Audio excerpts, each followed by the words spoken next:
Breaking news చూస్తున్నాం. నేటి నుంచి ఆషాఢ మాసం బోనాలు ప్రారంభం కానున్నాయి. గోల్కొండ ఎల్లమ్మ ఆలయంలో తొలి బోనంతో మొదలు కానుంది. అయితే అధికారికంగా బోనాలను మంత్రులు ప్రారంభించనున్నారు. తెలంగాణ సర్కార్ అమ్మవారికి పట్టు వస్త్రాలను సమర్పించనుంది.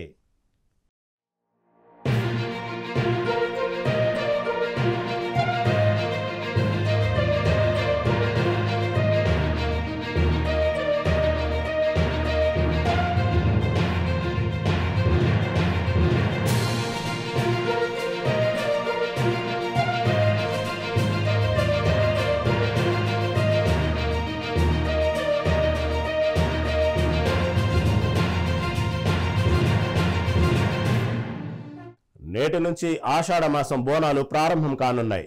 గోల్కొండ ఎల్లమ్మ ఆలయంలో తొలి బోనంతో మొదలు కానుంది. అయితే అధికారికంగా బోనాలను మంత్రులు ప్రారంభించనున్నారు. తెలంగాణ సర్కార్ అమ్మవారికి పట్టు వస్త్రాలను సమర్పించనుంది.